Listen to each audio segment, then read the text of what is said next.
Hello everyone, आप सभी का नरगिस राना स्टडी में स्वागत है।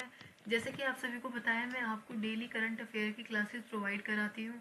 इसमें मैं आपको डेली करंट अफेयर के साथ आपको वीकली और मंथली करंट अफेयर भी प्रोवाइड कराती हूँ। तो आज है हमारा वीकली करंट अफेयर की क्लास। आज हम पढ़ेंगे करंट अफेयर की 1 से 7 फरवरी के करंट अफेयर। तो आइए जल्दी से अपने क्लास को कंप्लीट करते हैं और अपने एग्ज़ाम की तैयारी अच्छे से करते हैं करंट अफेयर के लिए। हमारा पहला क्वेश्चन है, आर्थिक सर्वेक्षण 2025-26 के अनुसार वित्त वर्ष 2026 और 27 में भारत की वास्तविक जीडीपी वृद्धि दर 6.8 से 7.2 रहने का अनुमान है। तो जो भारत की जीडीपी है वो हमारी 25 और 26 में 6.8% अनुमान था, और जो वो हमारी 2026 और 27 में कितनी रहने वाली है, 7.2%। ये आप बात याद रखेंगे।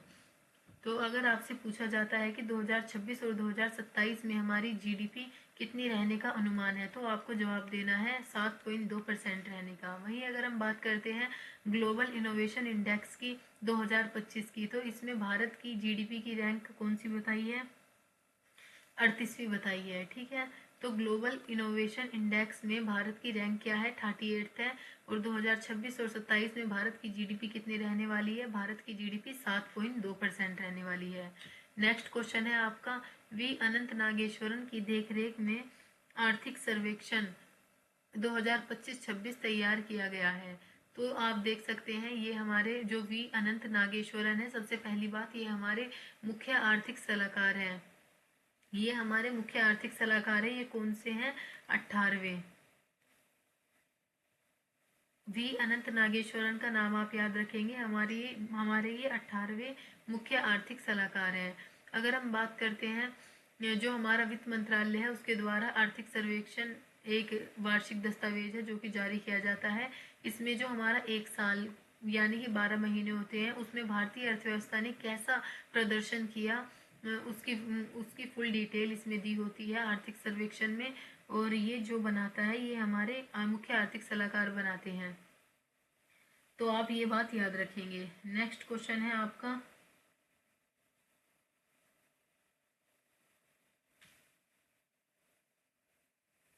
सौरभ जोशी को चंडीगढ़ नगर निगम का नया महापौर चुना गया।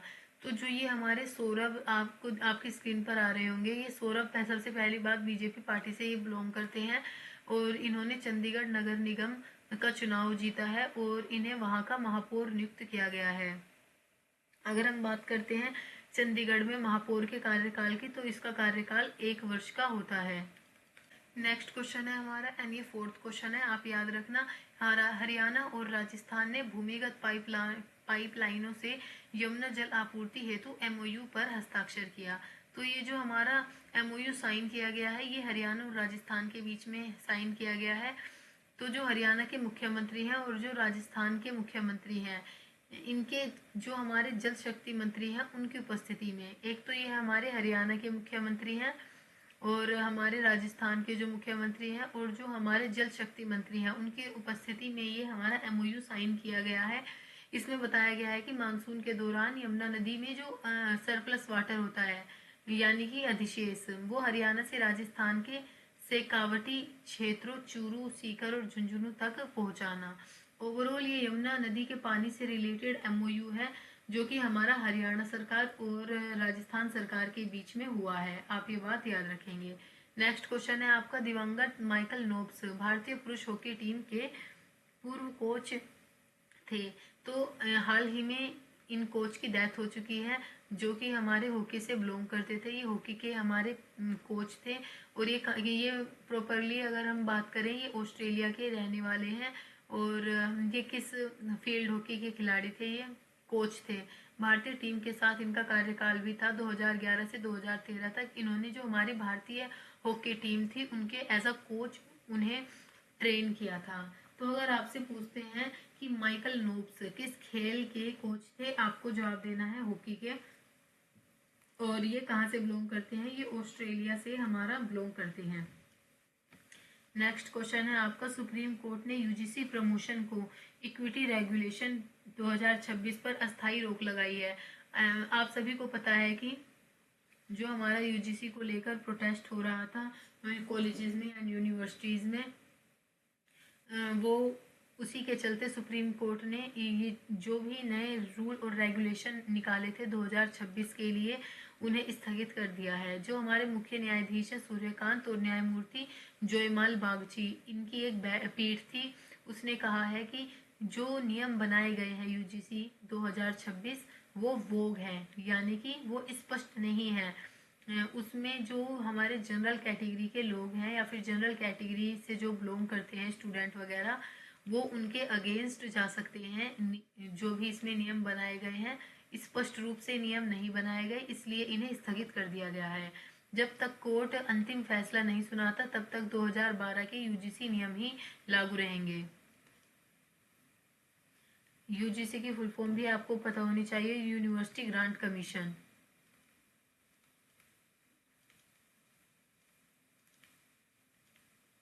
तो अगर आपसे पूछते हैं कि UGC promotion of equity regulation 2026 के नियमों को हमने स्थगित कर दिया है और अब कौन से चल रहे हैं, 2012 में जो नियम आए थे यूजीसी के वही अभी भी लागू हैं। और ये यूजीसी के नियम इसलिए बनाए जाते हैं, जो हमारी यूनिवर्सिटी है, कॉलेजेस है, वहाँ पे बहुत से बच्चों के साथ पार्शियलिटी होती है, उन्हें उनके साथ भेदभाव किया जाता है। भेदभाव का आधार कुछ भी हो सकता है, रंग के आधार पर या फिर जाति के आधार पर, धर्म के आधार पर, किसी भी तरीके से उनके साथ जो भेदभाव होता है उसी को रोकने के लिए यूनिवर्सिटी ग्रांट कमीशन रूल अभी 2012 के जो नियम थे वही अप्लाई हैं। आप ये बात याद रखेंगे। नेक्स्ट क्वेश्चन है आपका, मणिपुरी फिल्म बूंग को बाफ्टा फिल्म अवार्ड 2026 में best children's and family film श्रेणी में नामांकन मिला है। तो हमारी मणिपुर की फिल्म है बूंग, इसे जो हमारी अंतर्राष्ट्रीय स्तर पर इसने भारत की रिस्पेक्ट या फिर मान बहुत ज़्यादा बढ़ाया है। जो हमारा बाफ्टा अवार्ड है, इसकी फुल फॉर्म पता होनी चाहिए आपको, ब्रिटिश अकेडमी फिल्म अवार्ड्स 2026 में best children and family film के लिए कौन सी मूवी चुनी गई है, बूंग मूवी चुनी गई है हमारी। और ये मणिपुरी भाषा की फिल्म है और इसका निर्देशन किसने किया है, इसके हमारे लक्ष्मण मितेई ने इसे निर्देश किया है। ये उनकी पहली फीचर फिल्म थी। तो अगर आपसे पूछा जाता है कि BAFTA British academy film awards के लिए किसे चुना गया है, तो हमारी बूम फिल्म को चुना गया है, जो कि मणिपुरी है और ये बेस्ट चिल्ड्रन फैमिली फिल्म के लिए नॉमिनेट हुई है। नेक्स्ट क्वेश्चन है आपका, पीएफआरडीए ने एनपीएस स्वास्थ्य पेंशन योजना लॉन्च की है। तो ये हमारी पेंशन फंड नियामक रेगुलेटरी है, इसने एनपीएस स्वास्थ्य पेंशन योजना एक लॉन्च की है। तो हमारा जो पीएफआरडी है, पेंशन फंड नियामक और विकास प्राधिकरण, इसकी फुल फॉर्म है pension fund regulatory and development authority. इसकी फुल फॉर्म भी आपको पता होनी चाहिए, पेंशन फंड रेगुलेटरी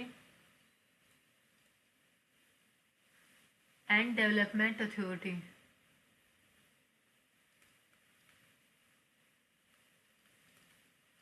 यह योजना विशेष रूप से जो है टीनेजर्स के लिए स्टार्ट की गई है, जो कि हमारे 18 साल से कम के बच्चे होते हैं उनके लिए ये योजना स्टार्ट की गई है। इसमें बच्चों में जल्दी बचत की आदत डालने के लिए ये योजना स्टार्ट की गई है।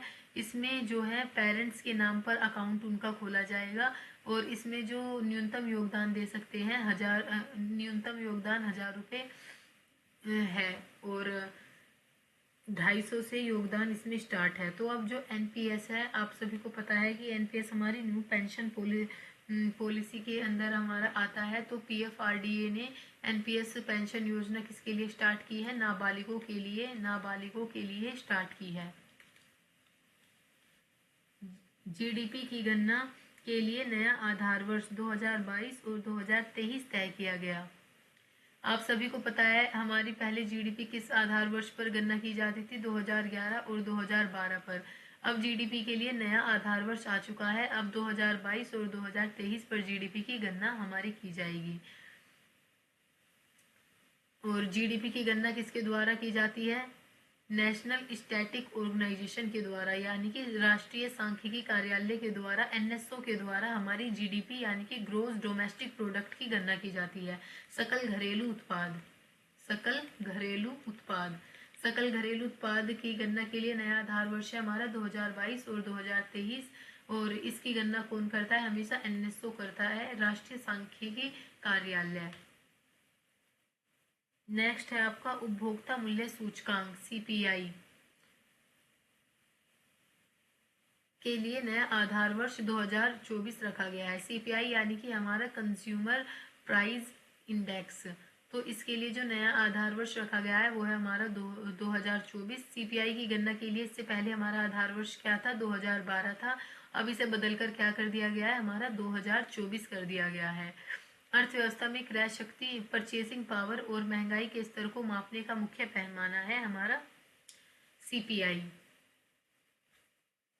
नेक्स्ट क्वेश्चन है आपका, महाराष्ट्र को सर्वश्रेष्ठ झांकी राज्य और केंद्र शासित प्रदेश का प्रथम पुरस्कार मिला है। आप सभी को पता है कि अभी हाल ही में हमारा 26 जनवरी को गणतंत्र दिवस मनाया गया था।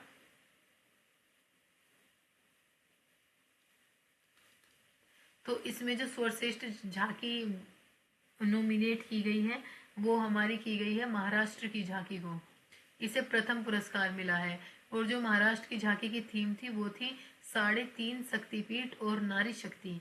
तो आप याद रखेंगे, जो भी मैं आपको इस क्लास में वीकली करंट अफेयर की क्लास में क्वेश्चंस करा रही हूँ, ये आपके करंट अफेयर की मोस्ट इम्पोर्टेंट क्वेश्चन है। और अगर आप मेरी डेली करंट अफेयर की क्लासेस करते हैं तो मैं आपको ये गारंटी देती हूँ, इससे इन करंट अफेयर से आपके क्वेश्चंस बाहर नहीं जाएंगे।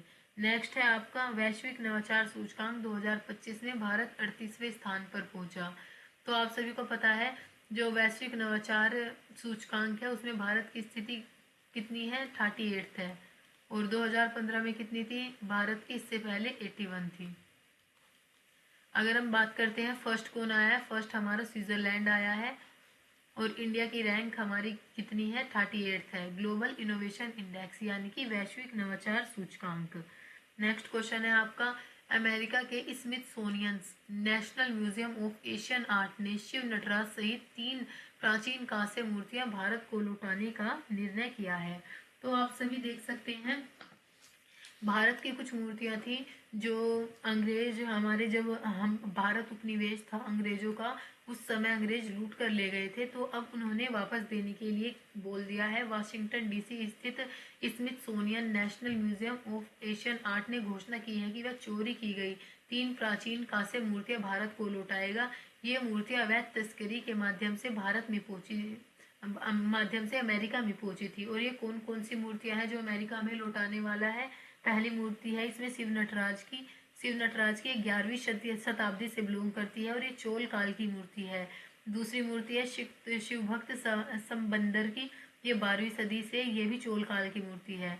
और इसी के साथ एक अन्य मूर्ति और है। ओवरऑल 3 मूर्ति अमेरिका से भारत में वापस लाई जा रही है, अमेरिका के म्यूजियम से इंडिया में वापस लाई जा रही है। अगर हम चोल काल की मूर्ति की बात करते हैं तो चोल काल में मूर्ति बनाने के लिए कौन सी कला का यूज होता था? चोल काल में कला का यूज होता था, आपको ये पता होना चाहिए, lost wax casting. Lost wax casting. तो चोल काल में जब मूर्तियां बनाई जाती थी ना, तो लोस्ट कास्ट वैक्स एक कला थी, उसका यूज करके वो लोग मूर्तियां बनाते थे। तो आप इसका नाम याद रखेंगे। अगर हम नटराज की मूर्ति की बात करते हैं तो ये जो नटराज की मूर्ति है, आपसे पूछ सकते हैं ये किस भगवान को समर्पित है? ये भगवान शिव को समर्पित है नटराज की मूर्ति। इसी के साथ जो हमारा पुराने जितने भी हमारे अगर हम बात करें पुराने जितने भी हमारी चीज़ें होती हैं, संस्थान होती हैं, या फिर स्मारक, या फिर हमारी मूर्तियाँ होती हैं, उन सबको खोजने का काम कौन करता है? ASI, archaeological survey of India.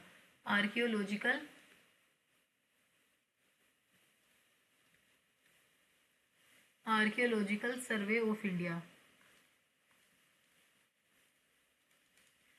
ये हमारा हमेशा जितने भी पुराने स्थान है, मूर्तियां हैं, उसे खोजने में यूज होता है, उसे खोजने का काम करता है। इसकी स्थापना कब हुई थी? 1861 में हुई थी। भारतीय पुरातत्विक की स्थापना, और ये किसने की थी? अलेक्जेंडर कनिंघम ने इसकी स्थापना की थी।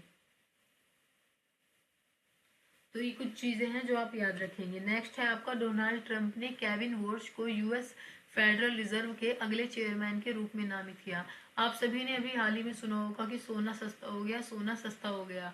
तो जो हमारे, जैसे कि हमारे भारत का बैंक होता है RBI, reserve bank of India, उसी तरीके से यूएस यानी कि अमेरिका का बैंक है हमारा फेडरल रिजर्व। तो जो उसके हमारे चेयरमैन नियुक्त किया है डोनाल्ड ट्रंप ने, वो बनाया है केविन वॉर्श को। और जो केविन वॉर्श है, ये सोने में इन्वेस्ट नहीं करते, ये सोने में इन्वेस्ट नहीं करते, इसलिए ही सोने का प्राइस डाउन गया। और अगर हम बात करते हैं कि यूएस फेडरल रिजर्व के अगले चेयरमैन कौन बने, वो बने हैं हमारे केविन वॉर्श। वर्तमान चेयरमैन जोरेम पावेल की ये जगह लेने वाले हैं। और इनका जो नामांकन होता है वो इन्हें चुनते तो हमारे वो हैं डोनाल्ड ट्रंप यानी कि राष्ट्रपति अमेरिका के, इन्हें चुनते हैं। और इसे जो कन्फर्म करता है, वो जैसे भारत की संसद होती है उसी तरीके से अमेरिका की सीनेट होती है जो इसकी नियुक्ति को कन्फर्म करती है। अगर हम बात करें अमेरिका के फेडरल रिजर्व बैंक की स्थापना कब हुई थी, 1913 में इसकी स्थापना हुई थी। ये अमेरिका का केंद्रीय बैंक है, जैसे कि भारत का आरबीआई है। और ये जो चेयरमैन रहने वाले हैं केविन वॉर्श, इसका कार्यकाल होता है 4 साल का। तो ये 4 साल अपने पद पर रहेंगे। जो हमारा यूएस यानी कि अमेरिका का बैंक है फेडरल रिजर्व, उसके पद पर ये 4 साल तक कायम रहेंगे। नेक्स्ट है आपका सुप्रीम कोर्ट। सुप्रीम कोर्ट ने राइट टू मेंस्ट्रुअल हेल्थ को अनुच्छेद 21 का हिस्सा घोषित कर दिया है। तो सुप्रीम कोर्ट ने एक याचिका पर सुनवाई करते हुए स्पष्ट किया है, जो मेंस्ट्रुअल हमारे हाइजीन होता है, स्वास्थ्य का अधिकार, राइट टू मेंस्ट्रुअल हाइजीन को भारतीय संविधान के अनुच्छेद 21 में शामिल किया गया है। तो आपके एग्जाम में पूछ सकते हैं, जो हमारा मेंस्ट्रुअल हाइजीन है, राइट टू मेंस्ट्रुअल हाइजीन से रिलेटेड आर्टिकल बताओ। राइट टू मेंस्ट्रुअल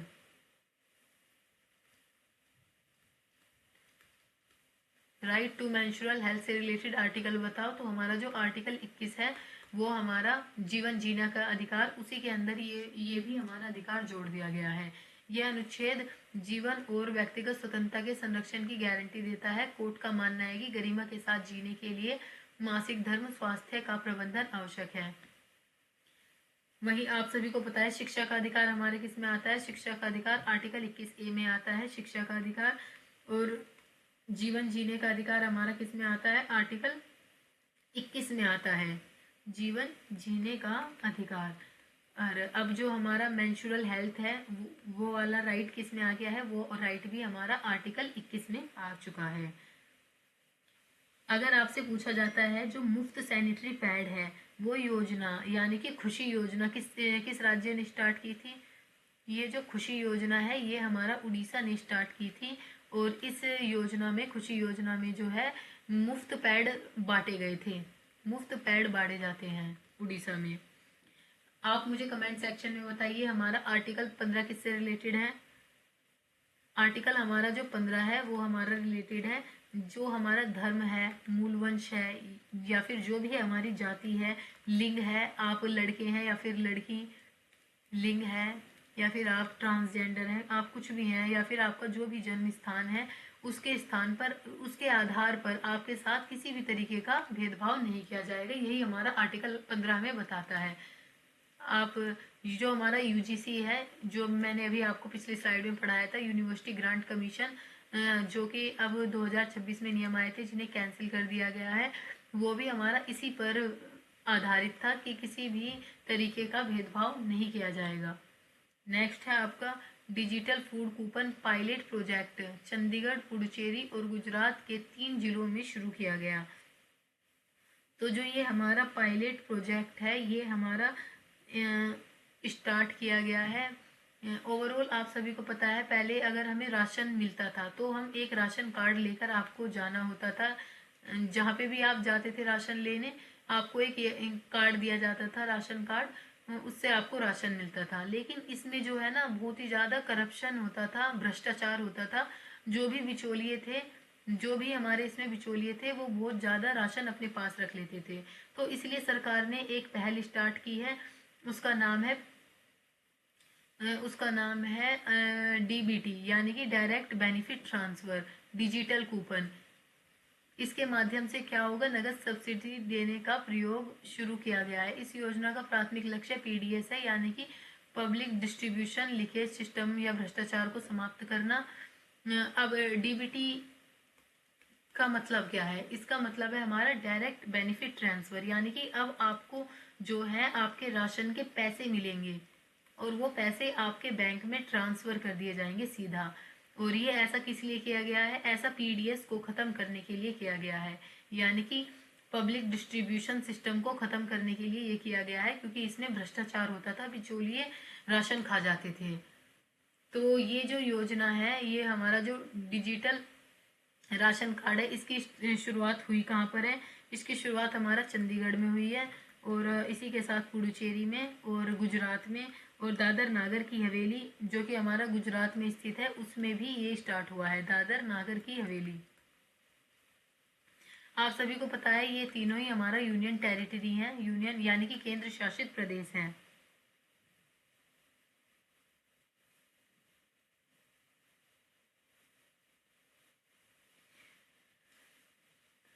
तो आपको ये क्वेश्चन समझ आ गया होगा। नेक्स्ट है आपका, सुनेत्रा पवार ने महाराष्ट्र की पहली महिला उप मुख्यमंत्री के रूप में शपथ ली है।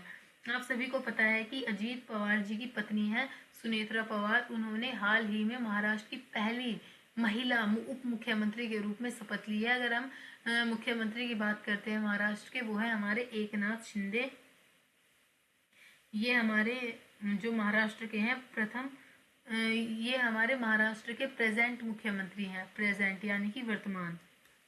अगर हम महाराष्ट्र की बात करते हैं, महाराष्ट्र में विधानसभा की कितनी सीटें हैं? महाराष्ट्र में विधानसभा की है हमारी 288 सीटें, और लोकसभा की सीटें हैं 48। और सबसे ज़्यादा भारत में लोकसभा की सीटें कहाँ पर है? उत्तर प्रदेश में सबसे ज़्यादा लोकसभा की सीट है, उत्तर प्रदेश फर्स्ट स्थान पर है। उसके बाद है हमारा महाराष्ट्र, महाराष्ट्र में महाराष्ट्र सेकंड नंबर पर है लोकसभा की सीटों में।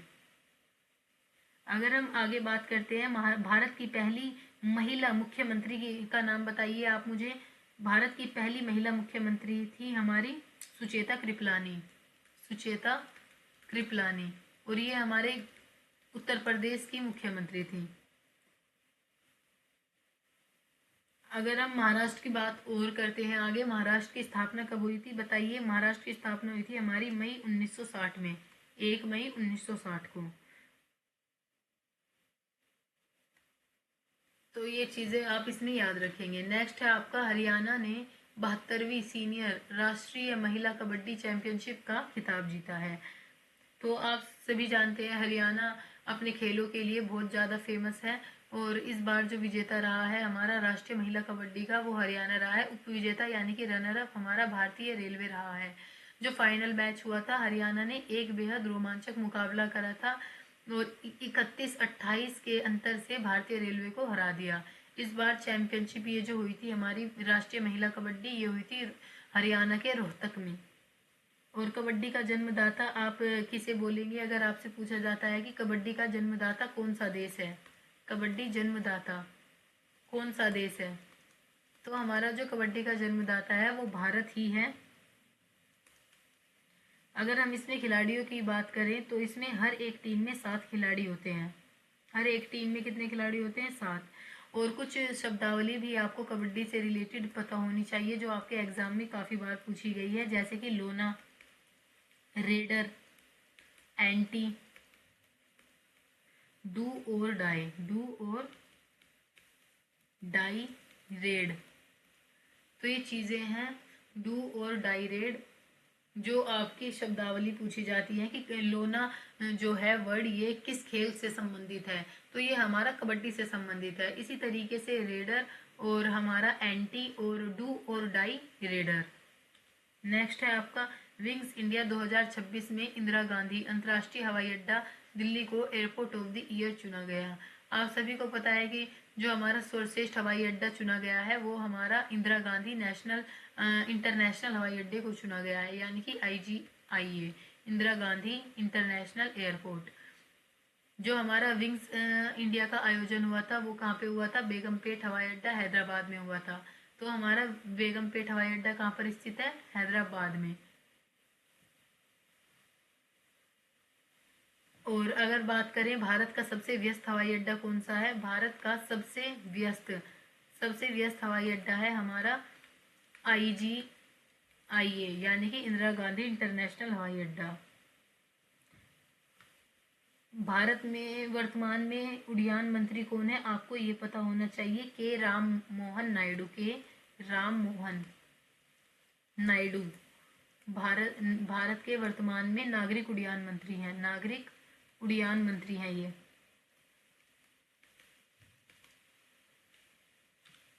नेक्स्ट है आपका एलिना रिबाकिना ने ऑस्ट्रेलियन ओपन 2026 महिला एकल खिताब जीता।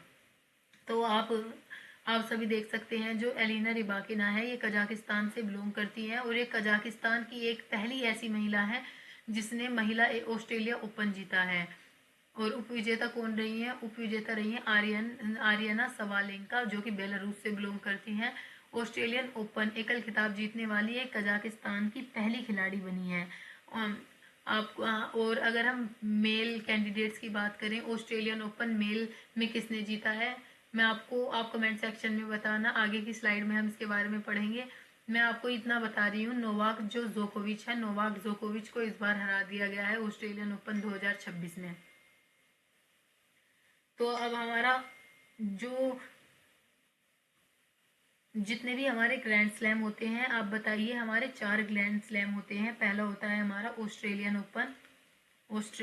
ओपन, ये हमारा पहला होता है फर्स्ट, क्योंकि ये जनवरी में किया जाता है, ये जनवरी में खेला जाता है। इसका कोर्ट कैसा होता है, इसका हार्ड कोर्ट होता है, जिस पर गेम खेलते हैं खिलाड़ी वो हमारा हार्ड कोर्ट होता है। दूसरा हमारा है फ्रेंच ओपन हमारा कब खेला जाता है, मई से जून में ये हमारा खेला जाता है और इसका कोर्ट होता है हमारा क्ले कोर्ट यानी कि मिट्टी का इसका कोर्ट होता है। थर्ड है हमारा विम्बलडन ओपन और ये हमारा जून और जुलाई में खेला जाता है। इसका कोर्ट कैसा होता है, इसका ग्रास कोर्ट होता है यानी कि घास का। और फोर्थ एंड लास्ट है हमारा US ओपन, ये हमारा अगस्त और सितंबर में खेला जाता है और इसका भी हमारा हार्ड कोर्ट होता है।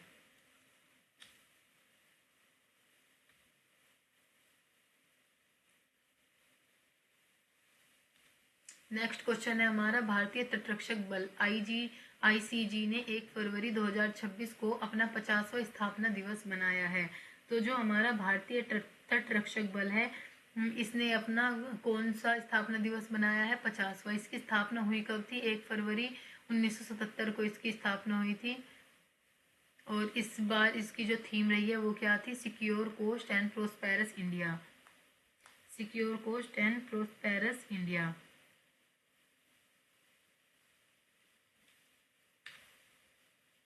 नेक्स्ट क्वेश्चन है आपका, केरल के तिरुनाविया में आयोजित महामग महोत्सव को दक्षिण भारत का पहला कुंभ कहा गया है। तो जो महामघम एक त्योहार है या फिर एक मेला है, कुंभ की तरह है, ये मामांकम भी कहा जाता है। प्राचीन काल में केरल के तिरुनावाया भरत पूजा नदी के किनारे ये मनाया जाता है और इसे दक्षिण भारत का कुंभ भी कहते हैं। और क्योंकि यह भी कुंभ मेले की तरह 12 साल में एक बार आयोजित किया जाता है। तो अगर आपसे पूछते हैं कि जो हमारा महामगम महोत्सव है वो कहाँ मनाया जाता है, ये साउथ इंडिया में मनाया जाता है और इसे दक्षिण भारत का कुंभ भी कहते हैं। ये 12 साल में एक बार सेलिब्रेट किया जाता है और ये केरल के तिरुनावाया में मनाया जाता है। नेक्स्ट क्वेश्चन है आपका, पटना पक्षी अभ्यारण्य उत्तर प्रदेश और झारी डांग गुजरात को रामसर सूची में शामिल किया गया है। तो जो हमारा रामसर एरिया है वो भारत में किसे किसे नियुक्त किया गया है, हाल ही में इन्हें भी रामसर लिस्ट में शामिल कर दिया गया है। रामसर एक लिस्ट होती है, उसमें शामिल कर दिया गया है पटना पक्षी अभ्यारण्य। देखिए नाम से पटना है इसका नाम, लेकिन ये हमारा उत्तर प्रदेश में स्थित है। उत्तर प्रदेश के एटा जिले में जलेसर तहसील में ये स्थित है और ये उत्तर प्रदेश का सबसे छोटा पक्षी अभ्यारण्य है। केवल ये 1 वर्ग किलोमीटर में फैला हुआ है। इसे 1990 में वन्य जीव अभ्यारण्य घोषित कर दिया गया था। यहाँ पक्षियों की जो है 178 से अधिक प्रजातियां देखने के लिए हमें मिलती हैं, जैसे कि सारस क्रेन, पेंटेड स्ट्रोक और बाकी। और अगर हम झारी डांग संरक्षण रिजर्व की बात करें तो इसे भी रामसर सूची में शामिल कर दिया गया है। और ये जो है ये हमारा गुजरात का 5वां और कच्छ क्षेत्र का पहला रामसर स्थल है। तो ये चीज़ आप याद रखेंगे। अगर हम रामसर स्थल की बात करते हैं, ये हमारी बायोडाइवर्सिटी को बचाने के लिए या फिर उसे बनाए रखने के लिए हमारे रामसर स्थल घोषित किए जाते हैं। जो हमारा इसकी शुरुआत हुई थी 2 फरवरी 1971 को ईरान के रामसर शहर में। ईरान के रामसर शहर में इसकी शुरुआत हुई थी। और अगर आपसे पूछती हूँ मैं, विश्व आर्द्र भूमि दिवस कब मनाया जाता है? विश्व आर्द्र भूमि दिवस हमारा हमेशा 2 फरवरी को मनाया जाता है। आप मुझे कमेंट सेक्शन में बताना, भारत में ऐसा कौन सा राज्य है जहाँ पर सबसे ज़्यादा रामसर स्थल है? सबसे ज़्यादा रामसर स्थल है वो है हमारा उत्तर प्रदेश। उत्तर प्रदेश। नेक्स्ट क्वेश्चन है आपका, सूरजकुंड अंतर्राष्ट्रीय आत्मनिर्भर शिल्प महोत्सव का 39वां संस्करण फरीदाबाद में आयोजित हुआ। तो जो ये हमारा सूरजकुंड मेला आयोजित हुआ होता है, ये हमारा फरीदाबाद हरियाणा में आयोजित होता है और इसका ये 39वां एडिशन अभी हुआ है। 31 जनवरी से 15 फरवरी तक ये हमारा रहता है। इसका उद्घाटन किसने किया था? भारत के उपराष्ट्रपति CP राधाकृष्णन ने इसका उद्घाटन किया। और इसकी इस बार की थीम क्या थी सूरजकुंड मेले की? लोकल टू ग्लोबल और आत्मनिर्भर भारत। तो आप ये बात याद रखेंगे। जो हमारा सूरजकुंड मेला होता है वो हमेशा हमारा हरियाणा के फरीदाबाद में ही आयोजित किया जाता है। इस बार इसका 39वां एडिशन था। इसकी थीम आप याद रखेंगे, आपके एग्जाम में पूछी जाती है। अगर हम सूरजकुंड मेले की बात करते हैं, इसकी शुरुआत कब हुई थी? इसकी शुरुआत हुई थी हमारी 1987 में।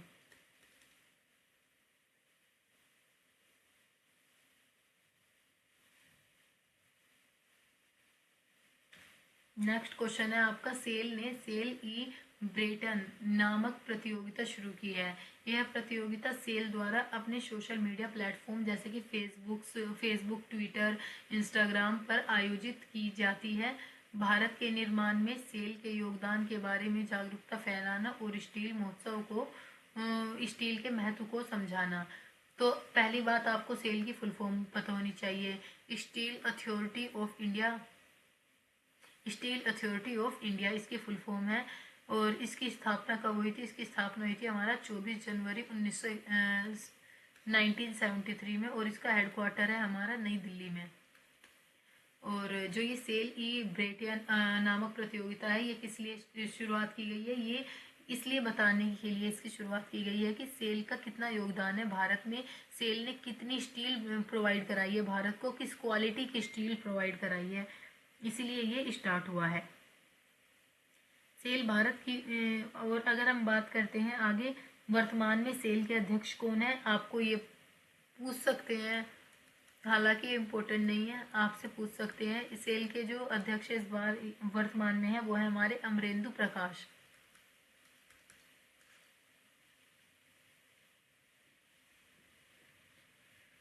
तो आप मुझे कुछ स्टील प्लांट है उनके बारे में बताइए। भिलाई स्टील प्लांट हमारा कहाँ पर स्थित है? Bhilai steel plant. Bhilai steel plant है हमारा छत्तीसगढ़ में। छत्तीसगढ़ में। और ये किसके सहयोग से बनाया गया था? USSR यानी कि सोवियत संघ के सहयोग से ये बनाया गया था। राउरकेला स्टील प्लांट कहाँ पर है? राउरकेला ये हमारा उड़ीसा में है। और ये किसके सहयोग से बना था? ये जर्मनी के सहयोग से बना था। बोकारो स्टील प्लांट कहाँ पर है? बोकारो स्टील प्लांट है हमारा झारखंड में। और ये किसके सहयोग से बना था? ये भी हमारा USSR यानी कि सोवियत संघ के सहयोग से ये हमारा बना था। नेक्स्ट है आपका 39वां भारतीय अंतर्राष्ट्रीय चमड़ा मेला चेन्नई में शुरू हुआ है। तो जो हमारा चमड़ा मेला है वो कहाँ पर हुआ? अभी चेन्नई ट्रेड सेंटर में हुआ है। चेन्नई के नंदबक्कम में हुआ है। 1 फरवरी से 3 फरवरी तक ये हुआ है। भारत दुनिया में चमड़े के जूतों का दूसरा सबसे बड़ा उत्पादक और उपभोक्ता देश है। आप ये भी बात याद रखेंगे। अगर हम बात करते हैं leather city of the world किसे कहा जाता है, leather city of the world, तो हमारा जो leather city of the world है वो उत्तर प्रदेश के कानपुर को बोलते हैं। यूपी के कानपुर को leather city of the world बोलते हैं। यानी कि चमड़ा और ये चीज़ें हैं जो आप इसमें याद रखेंगे। नेक्स्ट है आपका आईआईएफटी ने टाइम्स बी स्कूल रैंकिंग 2026 में राष्ट्रीय स्तर पर पहला स्थान हासिल किया है। तो जो हमारा भारतीय विदेश व्यापार संस्थान है आईआईएफटी, ये हमारा टाइम्स बी स्कूल रैंकिंग एक लिस्ट निकालता है। उसमें जो प्रथम स्थान पर आया है वो आया है हमारा आईआईएफटी।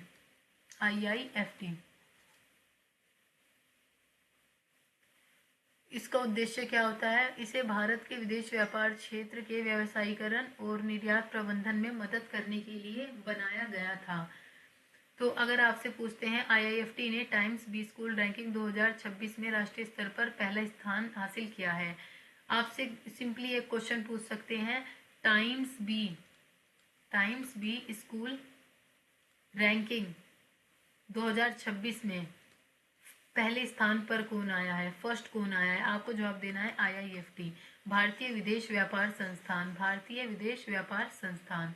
नेक्स्ट है आपका आदमपुर हवाई अड्डा जालंधर का नाम बदलकर श्री गुरु रविदास हवाई अड्डा कर दिया गया है।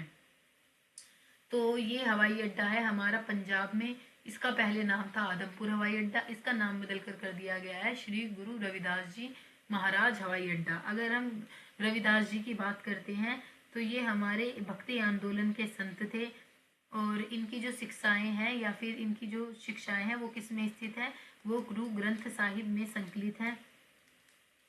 और इन्होंने ना जो संदेश दिया था वो दिया था कि समानता, आप लोगों को एक दूसरे के साथ समानता के साथ रहना चाहिए, आपको ह्यूमैनिटी दिखानी चाहिए। तो इन्होंने समानता और मानवता का संदेश दिया था। नेक्स्ट है आपका भारत अरब विदेश मंत्रियों की बैठक नई दिल्ली में आयोजित की गई। तो जो हमारे भारत और अरब है इनके विदेश मंत्री यानी कि फॉरेन मिनिस्टर की मीटिंग हुई थी जो कि नई दिल्ली में आयोजित हुई 30 से 31 जनवरी को।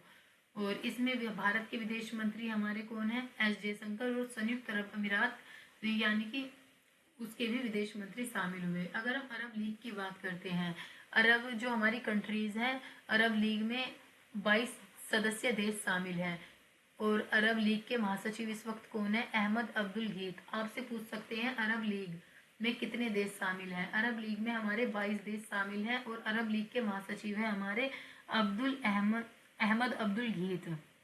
अगर आप अरब लीग की बात करते हैं, जो अरब लीग की स्थापना हुई थी हमारा 22 मार्च 1945 को। इसका जो हेडक्वार्टर है अरब लीग का हेडक्वार्टर हमारा है मिस्र के काहिरा में इसका हमारा हेडक्वार्टर है। नेक्स्ट क्वेश्चन है आपका सूरजकुंड अंतर्राष्ट्रीय शिल्प मेला 2026 का साझेदार देश कौन था? आपको मैंने अभी पिछली स्लाइड में बताया सूरजकुंड मेले के बारे में, जो कि हमारा हमेशा हरियाणा के फरीदाबाद में आयोजित किया जाता है। इस बार इसका 39वां एडिशन हुआ था। इसकी थीम भी मैंने आपको बताई थी पिछली स्लाइड में, लोकल टू ग्लोबल और आत्मनिर्भर भारत। इसका उद्घाटन हमारे उपराष्ट्रपति सीपी राधाकृष्णन ने किया था और इसमें इसका जो इस बार साझेदार देश था वो था हमारा मिस्र तीसरी बार सूरजकुंड मेले का साझेदार देश बना है। और इस बार जो सूरजकुंड मेले का थीम राज्य थे वो कौन थे, हमारे उत्तर प्रदेश और मेघालय। तो ये चीज़ है जो आप याद रखेंगे। आपसे ये चीज़ पूछी जा सकती है, इसकी थीम भी आपसे पूछी जा सकती है। तो अगर आपसे पूछते हैं सूरजकुंड मेले का साझेदार देश कौन था, वो था हमारा मिस्र। नेक्स्ट क्वेश्चन है आपका केरला फॉर ऑल समावेशी पर्यटन शिखर सम्मेलन कोच्चि में आयोजित किया जा रहा है। तो जो हमारा केरला फॉर ऑल है ये एक 2 दिवसीय सम्मेलन है, 31 जनवरी से 1 फरवरी तक ये चला था हमारा। इसका जो उद्देश्य था एक बाधा रहित पर्यटन स्थल के रूप में वैश्विक स्तर पर स्थापित होना। तो जो हमारा केरला ने ये एक आयोजन किया था इस सम्मेलन का, केरला फॉर ऑल क्योंकि वो अब केरल में टूरिज्म को बढ़ावा देना चाहता है। जितने भी हमारे यात्री होते हैं जो देश विदेश से आते हैं वो केरला को आकर एक्सप्लोर करें। इसे बढ़ावा देने के लिए केरला में एक सम्मेलन आयोजित हुआ था जिसका नाम था केरला फॉर ऑल। वर्तमान में केरल के मुख्यमंत्री हमारे कौन है, सीएम कौन है, वो है हमारे पिनाराई विजयन। पिनाराई विजयन। तो केरल में ना जितने भी टूरिस्ट या फिर टूरिज्म प्लेस होते हैं उन्हें ट्रैवलर आकर एक्सप्लोर करें, उसी लिए इस शिखर सम्मेलन का आयोजन किया गया था। नेक्स्ट है आपका कार्लोस अल्काराज ने ऑस्ट्रेलियन ओपन 2026 पुरुष एकल खिताब जीता।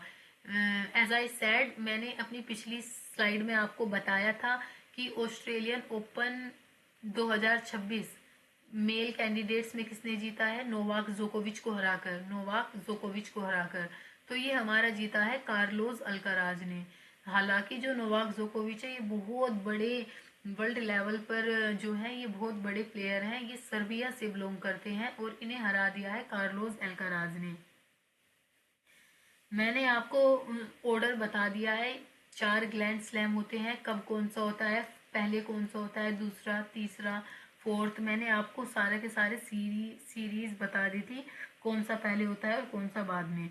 अब आप मुझे कमेंट सेक्शन में बताएंगे कि जो हमारा विंबलडन ओपन होता है, विंबलडन ओपन, वो उसका कोर्ट कैसा होता है, उसका कोर्ट हमारा कैसा होता है। आप ये मुझे क्वेश्चन में बताएंगे कमेंट सेक्शन में। नेक्स्ट है आपका एयर इंडिया ने दिल्ली से संघाई के लिए सीधी उड़ान सेवा फिर से शुरू कर दी है। तो जो हमारा एयर इंडिया है इसने दिल्ली से संघाई के लिए सीधी उड़ान सेवा शुरू की है। यह उड़ान भारत की राजधानी दिल्ली को चीन की प्रमुख आर्थिक केंद्र संघाई से जोड़ती है। ओवरऑल मैं आपको ये बताना चाहूंगी, एयर इंडिया दिल्ली और चीन के संघाई के बीच पहले भी यात्रा करती थी, फ्लाइट्स ले जाती थी इधर से उधर, लेकिन जो हमारा कोविड-19 आया था, कोरोना, उसके कारण इसे बंद कर दिया गया था। लेकिन अब इसे दोबारा से शुरू कर दिया गया है। ठीक है। अगर हम एयर इंडिया की बात करते हैं, एयर इंडिया की स्थापना हमारा 1932 में हुई थी। और एयर इंडिया का राष्ट्रीयकरण कब हुआ था, इसका राष्ट्रीयकरण हुआ था हमारा 1953 में। एयर इंडिया का हेडक्वार्टर हमारा कहाँ पर स्थित है, इसका हेडक्वार्टर नई दिल्ली में स्थित है। आप मुझे चीन की मुद्रा बताइए, चीन की मुद्रा क्या है। चीन की मुद्रा है हमारा रेनमिनबी। रेनमिनबी चीन की मुद्रा है। और भारत और चीन के बीच में कौन सी सीमा रेखा है, आप बताइए। भारत और चीन के बीच की सीमा रेखा है मैकमोहन। मैकमोहन। नेक्स्ट है आपका वित्त मंत्रालय के अनुसार 2025-26 में वास्तविक जीडीपी वृद्धि दर 7.4 रहने का अनुमान है। तो वित्त मंत्रालय ने अपना अनुमान बता दिया है, जो हमारी जीडीपी रहने वाली है वो 7.4% रहने वाली है। ठीक है। और जीडीपी की आधार वर्ष की गणना स्थिर कीमतों पर की जाती है। भारत, ये कुछ चीजें हैं जो आपको याद रखनी है। अगर आपको बजट हमारा ये है, आर्थिक सर्वेक्षण कौन तैयार करता है, मैंने आपको पिछली स्लाइड में बताया था। हमारा आर्थिक सर्वेक्षण कौन तैयार करता है, आर्थिक सर्वेक्षण हमारे मुख्य सलाहकार CEA यानी कि चीफ इकोनॉमिक एडवाइजर तैयार करते हैं। चीफ इकोनॉमिक एडवाइजर, मुख्य आर्थिक सलाहकार जो है हमारे आर्थिक सर्वेक्षण तैयार करते हैं। और बताइए हमारे भारत के मुख्य आर्थिक सलाहकार कौन है। मैंने आपको भी बताया था कुछ देर पहले, हमारे मुख्य आर्थिक सलाहकार हैं V अनंत नागेश्वरन। नेक्स्ट क्वेश्चन है आपका 2025-26 के लिए नॉमिनल जीडीपी वृद्धि दर 8% रहने का अनुमान जताया गया है। तो आप ये बात याद रखेंगे, ये कुछ डेटा है जो आपको याद रखना है। हमारा नॉमिनल जीडीपी कितनी रहने वाली है, 8%। और अगर हम राजकोषीय घाटे की बात करें, राजकोषीय घाटा कितना रहने, ये है हमारा नॉमिनल जीडीपी। नॉमिनल जीडीपी 2026 में 8% रहेगी। हमारी रियल जीडीपी कितनी रहेगी, 7.4%। और हमारा राजकोषीय घाटा कितना रहेगा, राजकोषीय घाटा ये हमारा 4.4%। नेक्स्ट है आपका एयर मार्शल इंदरपाल सिंह वालिया ने पूर्वी वायुसेना कमान के AOC इन C का पदभार संभाला है। तो अगर आपसे बोलते हैं कि पूर्वी वायु कमान के पदभार किसने संभाला है, तो वो है हमारे एयर मार्शल इंद्रपाल सिंह वालिया। अगर हम पूर्वी कमान के हेडक्वार्टर की बात करते हैं, एयर वायुसेना के पूर्वी कमान का हेडक्वार्टर कहाँ पर है? इसका हेडक्वार्टर है हमारा शिलोंग, मेघालय में। हमारा शिलोंग क्या है? मेघालय की राजधानी है। भारतीय वायुसेना की स्थापना कब हुई थी? भारतीय वायुसेना की स्थापना हुई थी हमारी 8 अक्टूबर 1932 को। इसलिए हम हमेशा 8 अक्टूबर को वायुसेना दिवस भी मनाते हैं। और अगर बात करते हैं भारत में वायुसेना की कुल कितनी कमान है? भारत में वायुसेना की कुल 7 कमान है। और वर्तमान में वायुसेना के प्रमुख कौन है? वायुसेना के प्रमुख हैं हमारे चीफ मार्शल अमरप्रीत सिंह। और वायुसेना का आदर्श वाक्य भी बताइए। Touch the sky with glory. Touch the sky with glory. Next है आपका Bharat Ratna doctor Baba Saheb Ambedkar advocate training and research centre का उद्घाटन तलोजा, नवी मुंबई में किया गया। तो जो हमारा एडवोकेट सेंटर का इसका उद्घाटन किया गया है हमारा महाराष्ट्र में। जितने भी हमारे स्टूडेंट्स हैं जो एडवोकेसी की पढ़ाई कर रहे हैं, जो कि हमारी SC ST या फिर अनुसूचित जाति और जनजाति से बिलोंग करते हैं या फिर पिछड़े समुदाय से बिलोंग करते हैं, उनके लिए ये ट्रेनिंग रिसर्च सेंटर बनाया गया है। आप ये बात याद रखेंगे। अगर हम भीमराव रामजी अंबेडकर की बात करते हैं, इनका जन्म हुआ था हमारा 14 अप्रैल 1891 में महू, मध्य प्रदेश में, MP में। और ये जो हमारे डॉक्टर भीमराव अंबेडकर थे, ये हमारे संविधान सभा के प्रारूप समिति यानी कि ड्राफ्टिंग कमीशन के भी अध्यक्ष थे। और ये हमारे भारत के पहले कानून और न्याय मंत्री थे। और इन्हें भारत रत्न से कब सम्मानित किया गया था? मरणोपरांत, जब इनकी डेथ हो गई थी 1990 में। इनकी डेथ के बाद इन्हें 1990 में भारत रत्न दिया गया था। और अगर आपसे पूछते हैं कि चैत्य भूमि किसका स्मारक स्थल है? चैत्य भूमि हमारा डॉक्टर भीमराव अंबेडकर का स्मारक स्थल है। ये कहाँ पर स्थित है? ये हमारा मुंबई में स्थित है। बहुत सी बुक्स भी हैं जो इन्होंने लिखी थी, जैसे कि हमारा the annihilation of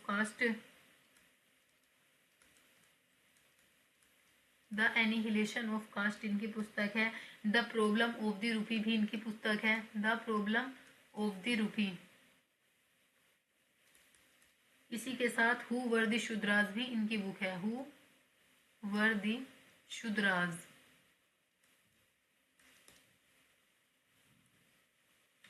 next question है आपका, बजट 2026-27 में रक्षा क्षेत्र के लिए 7.85 लाख करोड़ रुपए का आवंटन किया गया है। तो जो हमारा बजट है उसमें रक्षा या फिर हमारा डिफेंस के लिए कितने रुपए दिए गए हैं? 7.85 लाख करोड़। ये पिछले वर्ष की तुलना में 15.19% ज़्यादा है। रक्षा मंत्रालय को सभी मंत्रालयों में सबसे अधिक बजट आवंटित किया गया है। आप ये बात याद रखेंगे। नेक्स्ट क्वेश्चन है आपका, नेट स्क्रीवर ब्रुंट महिला प्रीमियर लीग में शतक लगाने वाली पहली खिलाड़ी बनी। तो जो हमारा वुमेन प्रीमियर लीग है उसमें वुमेन प्रीमियर लीग 2026 में शतक लगाने वाली पहली महिला कौन बनी है? हमारी नेट स्कीवर ब्रंट। इन्होंने इस बार सोफी डिवाइन, ये इससे पहले भी रिकॉर्ड बने हुए हैं, जैसे कि सोफी डिवाइन ने बनाया था, ये न्यूजीलैंड की थी। अगर हम WPL वुमेन प्रीमियर लीग की बात करते हैं तो WPL 2023 में किसने जीता था? ये हमारा मुंबई इंडियंस ने जीता था, मुंबई इंडियंस ने। और आप बताइए मुझे WPL 2026 में किसने जीता है? ये भी करंट का क्वेश्चन है। आप मुझे बताइए वुमेन प्रीमियर लीग 2026 किसने जीता है? ये RCB ने जीता है, दिल्ली कैपिटल्स को हराकर। और RCB की कप्तान कौन थी? हमारी स्मृति मंधाना। नेक्स्ट क्वेश्चन है आपका, भारतीय स्टेट बैंक ने चक्रा योजना लॉन्च करने की घोषणा की है। तो जो हमारा चक्रा योजना है वो किस बैंक ने लॉन्च की है? स्टेट बैंक ऑफ इंडिया ने लॉन्च की है। इसका उद्देश्य क्या है? भारत के जो सनराइज सेक्टर हैं, जो तेजी से उभरते सेक्टर हैं, उन्हें वित्तीय सहायता यानी कि फाइनेंशियली उन्हें सपोर्ट करना। एसबीआई के वर्तमान चेयरमैन है हमारे CS सेट्टी। भारत को विकसित भारत 2047 बनाने के लक्ष्य की और ये एक पहला कदम है। तो जो हमारा चक्रा योजना है ये हमारा एक तो एसबीआई ने स्टार्ट की है और इसमें जितने भी हमारे उद्योग हैं जो कि हमारे इमर्जिंग उद्योग है या फिर सनराइज सेक्टर है, उन्हें फाइनेंशियली सपोर्ट किया जाएगा, उन्हें जल्दी से और इजीली लोन प्रोवाइड किया जाएगा इस चक्रा योजना के थ्रू। एसबीआई की स्थापना कब हुई थी? एसबीआई की जो हमारी स्थापना हुई थी वो हुई थी 1 जुलाई 1955 को। और एसबीआई का पहले क्या नाम था? Imperial bank of India. Imperial bank of India. SBI का जो पहले नाम था वो था इंपीरियल बैंक ऑफ इंडिया। फिर 1 जुलाई 1955 को इसका राष्ट्रीयकरण किया गया था। ठीक है। और एसबीआई के इस वक्त हमारे चेयरमैन कौन है? CS सेट्टी। नेक्स्ट है आपका केंद्रीय बजट 2026-27। 1 फरवरी 2026 को संसद में प्रस्तुत किया गया। आप सभी को पता है बजट से रिलेटेड मैंने डिटेल वीडियो अपने चैनल पर भी डाली है। हमारा जो केंद्रीय बजट 2026 और 27 है, हमारी जो इस वक्त वित्त मंत्री है निर्मला सीतारमन लेकर आई संसद में और इन्होंने 1 फरवरी 2026 को ये संसद में पेश किया। हमारा जो बजट है हमेशा हर बार हर साल 1 फरवरी को ही संसद में ये पेश किया जाता है। और ये जो था इस बार निर्मला सीतारमन का ये 9वां बजट था। इससे पहले इन्होंने 8 बार और बजट पेश किया है संसद में। इस बार इनका 9th टाइम इन्होंने बजट पेश किया है। इससे पहले जो सबसे ज़्यादा बार बजट पेश किया था वो थे हमारे वित्त मंत्री मोरारजी देसाई ने। निर्मला सीतारमन ने इनका भी रिकॉर्ड तोड़ दिया है। तो इस बार जो हमारा बजट है, टोटल बजट कितने रुपए का है? टोटल बजट है हमारा 53.47 लाख का। और इस बार जो हमारा राजकोषीय घाटा रहने का अनुमान जताया है 2026 में वो है 4.4%। ठीक है। अगर हम पूंजीगत व्यय की बात करते हैं, पूंजीगत व्यय को बढ़ाकर कितना कर दिया गया है? 12.2 लाख करोड़। बजट से रिलेटेड आर्टिकल यानी कि अनुच्छेद हमारा कौन सा है? बजट से रिलेटेड हमारा अनुच्छेद है अनुच्छेद 112। लेकिन बजट का हमारे संविधान में कहीं भी मेंशन नहीं किया गया है बजट शब्द को। एक आर्टिकल 112 में भी वार्षिक वित्तीय विवरण का उल्लेख किया गया है, वार्षिक वित्तीय विवरण। और बजट हमेशा हमारा कहाँ पर पेश किया जाता है? बजट हमेशा लोकसभा में पेश किया जाता है राष्ट्रपति की अनुमति के बाद। राष्ट्रपति जब अनुमति दे देता है उसके बाद बजट हमारा लोकसभा में पेश किया जाता है।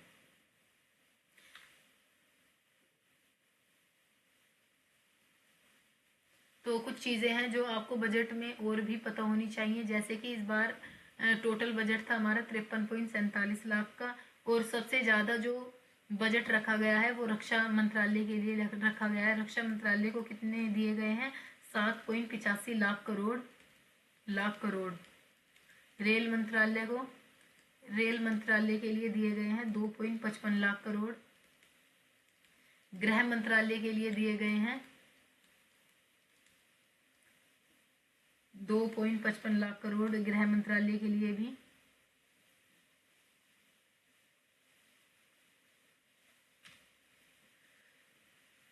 ग्रैमी अवार्ड दो। आप मुझे कमेंट सेक्शन में बताना जो हमारा स्वतंत्र भारत है, स्वतंत्र भारत का 2026 में कौन से नंबर का ये बजट है? कौन से नंबर का बजट है? जैसे कि 77वां 78वां, ये हमारा 78वां बजट है। आपको मैं ही बता देती हूँ, इस बार ये हमारा स्वतंत्र भारत में 78वीं बार बजट पेश किया गया है। ठीक है। नेक्स्ट है आपका Grammy award 2026 best audio book narration और स्टोरी टेलिंग के लिए किसे मिला है? जो हमारा ग्रैमी अवार्ड है ये हमेशा सॉन्ग्स में दिया जाता है, सॉन्ग्स में या फिर म्यूजिक के लिए हमारा ग्रैमी अवार्ड दिया जाता है। तो हमारे इसके विजेता है 14वें दलाई लामा, जिनका रियल नाम है तेंजिन ग्यात्सो। इन्हें अवार्ड मिला है ग्रैमी अवार्ड, किसके लिए? बेस्ट ऑडियो बुक और नरेशन एंड स्टोरी टेलिंग के लिए। इनकी जो एल्बम है उसका नाम है meditation the reflection of his holiness the Dalai Lama. Next, अगर अगर हम बात करते हैं दलाई लामा को ही, दलाई लामा को 1989 में शांति का नोबेल भी मिला था। शांति का नोबेल पुरस्कार भी इन्हें मिला 1989 में। नेक्स्ट क्वेश्चन है हमारा, एशियाई राइफल और पिस्टल शूटिंग चैंपियनशिप 2026 की मेजबानी नई दिल्ली कर रही है। तो जो हमारी एशियाई राइफल और पिस्टल शूटिंग है उसकी मेजबानी कौन कर रही है? नई दिल्ली। 2 फरवरी से 14 फरवरी तक रहेगा। और आयोजक कौन है? इसका आयोजक है national rifle association of India, NRAI, national rifle association of India इसका आयोजन कर रहा है। NRAI के अध्यक्ष कौन है वर्तमान में? इसके अध्यक्ष है हमारा कलिकेश नारायण सिंह देव।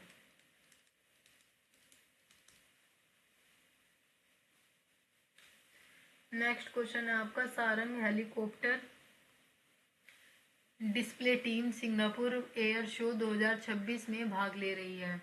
तो जो हमारा सारंग हेलीकॉप्टर है वो सिंगापुर में एक एयर शो होने वाला है 2026 में, उसमें हमारे भारत का सारंग हेलीकॉप्टर भी जाएगा। ठीक है, ये एशिया की सबसे बड़ी और प्रतिष्ठित द्विवार्षिक, ये 2 साल में एक बार होती है, 2 साल में एक बार जो ये एयर शो है सिंगापुर में 2 साल में एक बार किया जाता है, और इस बार हमारा भारत का सारंग हेलीकॉप्टर इसमें शामिल होगा।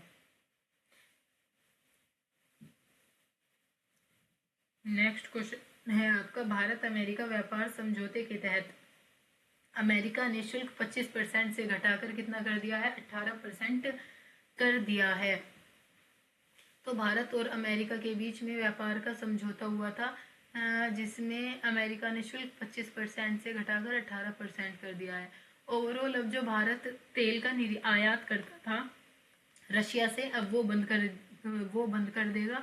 अब भारत ओवरऑल तेल अमेरिका के वेनेजुएला से ही लेगा। हालांकि इसमें भारत को लॉस है, पता नहीं फिर भी ये क्यों डील की गई।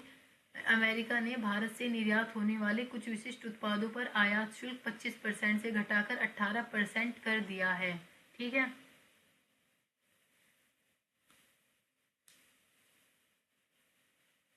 नेक्स्ट है आपका CDS।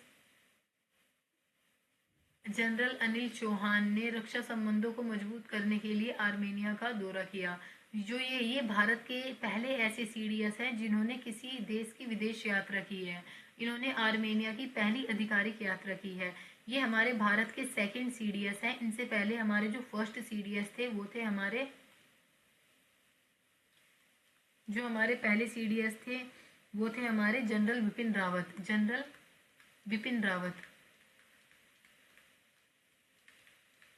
अगर हम आर्मेनिया की बात करते हैं, आर्मेनिया की राजधानी है येरेवन और आर्मेनिया की मुद्रा है आर्मेनियाई ड्राम।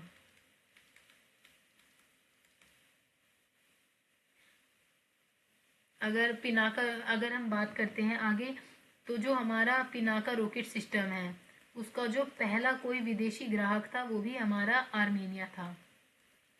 जो हमारा पिनाका रॉकेट सिस्टम है उसका जो हमारा पहला विदेशी ग्राहक था वो भी हमारा आर्मेनिया था। नेक्स्ट है आपका, PSLV की विफलताओं की जांच के लिए इसरो ने स्वतंत्र समिति गठित की है।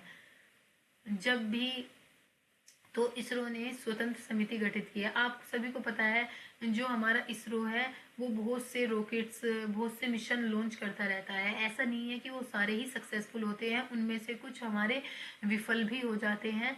तो उन विफल जो भी हमारे प्रोजेक्ट होते हैं विफल, उन्हीं की जांच करने के लिए इसरो ने एक समिति बनाई है जिसका नाम रखा है स्वतंत्र समिति। जैसे कि हमारा PSLV D1, यह PSLV की पहली विकासात्मक उड़ान थी जो कि विफल रही। PSLV C39 यह भी बड़ी विफलता रही है। आप बताइए मुझे कमेंट सेक्शन में, चंद्रयान 1 कब लॉन्च किया गया था? चंद्रयान 1 हमारा 2008 में लॉन्च किया गया था। मंगलयान हमारा 2013 में, और अगर हम बात करते हैं इसरो का लॉन्च केंद्र कौन सा है, इसरो का लॉन्च केंद्र है हमारा सतीश धवन अंतरिक्ष केंद्र, जो कि हमारा कहाँ पर स्थित है, श्रीहरिकोटा में। इसरो का मुख्यालय कहाँ पर है, इसरो का मुख्यालय है हमारा बेंगलुरु कर्नाटका में, कर्नाटका में। इसरो के वर्तमान में अध्यक्ष कौन है, इसके अध्यक्ष है हमारे एस सोमनाथ। नेक्स्ट क्वेश्चन है आपका 4 स्टार्स ऑफ डेस्टिनी, पुस्तक जनरल एम नरवणे की आत्मकथा। आप सभी को पता है, आपने संसद में अपोजिशन लीडर राहुल गांधी को भी देखा होगा ये बुक उठाए हुए। तो इसमें तो ये हमारी जनरल एम नरवणे की ऑटोबायोग्राफी है, यानी कि आत्मकथा है, जिसमें इन्होंने अपने एक्सपीरियंस लिखे हुए हैं। तो यह जनरल नरवणे के बचपन से लेकर भारत के 28वें सेनाध्यक्ष बनने तक के सफर का वर्णन करती है। इस किताब में जो है अग्निपथ योजना की शुरुआत और 2020 में जो पूर्वी लद्दाख में गलवान घाटी संघर्ष हुआ था उसके अनुभव के बारे में इसमें लिखा हुआ है। तो इसीलिए इसमें बुक्स में जो भी एक्सपीरियंस है उन्होंने अपने लिखे हुए हैं।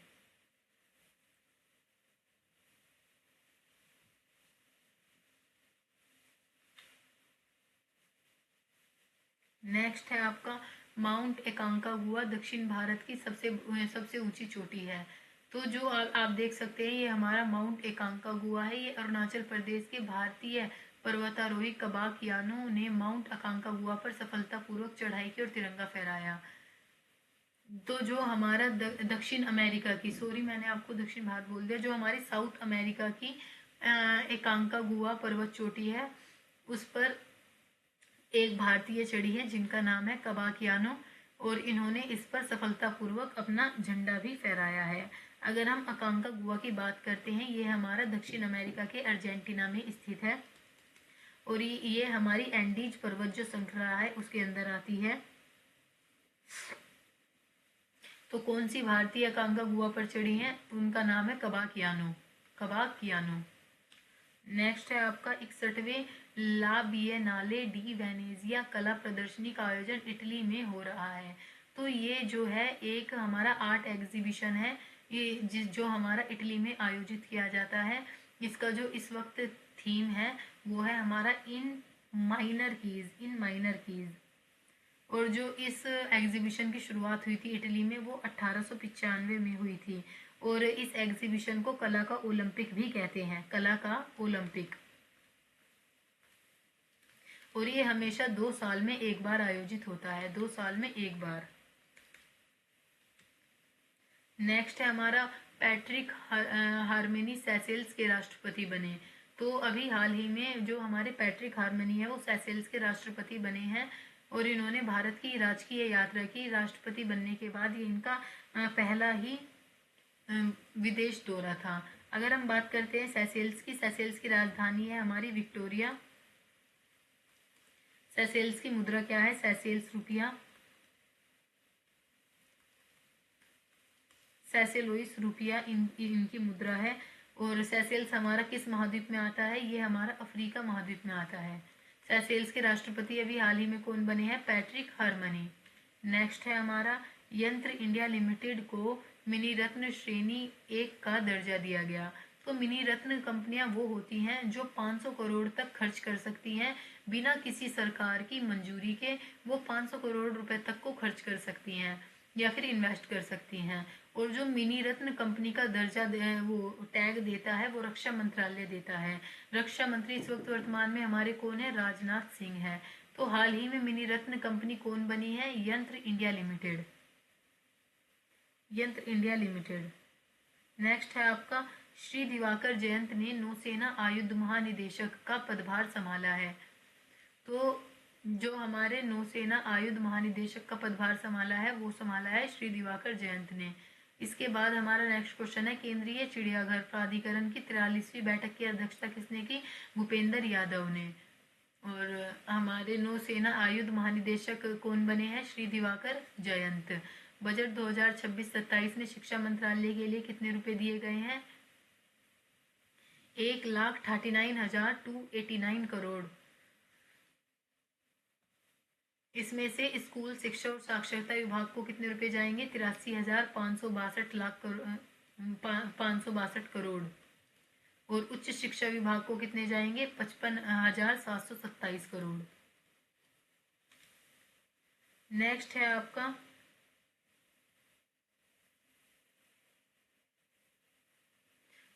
आपका विश्व आर्द्र भूमि दिवस 2026 की थीम क्या रही है?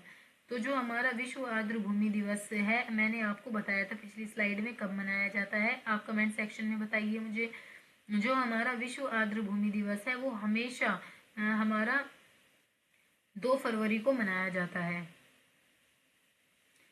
विश्व आर्द्र भूमि दिवस हर 2 फरवरी को मनाया जाता है और इस बार इसकी क्या थीम थी? आर्द्र भूमि और पारंपरिक ज्ञान। आर्द्र भूमि और पारंपरिक ज्ञान इस बार इसकी थीम थी। अगर हम भारत के पहले रामसर स्थल की बात करें, भारत का पहला रामसर स्थल कौन था? हमारा चिल्का झील थी, जो कि उड़ीसा में स्थित है।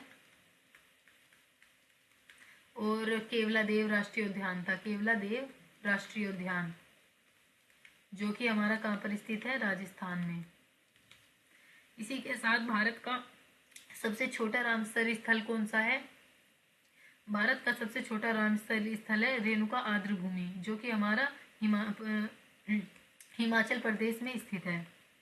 और भारत में अब तक कुल कितने रामसर स्थल हैं? भारत में कुल 98 रामसर स्थल हैं।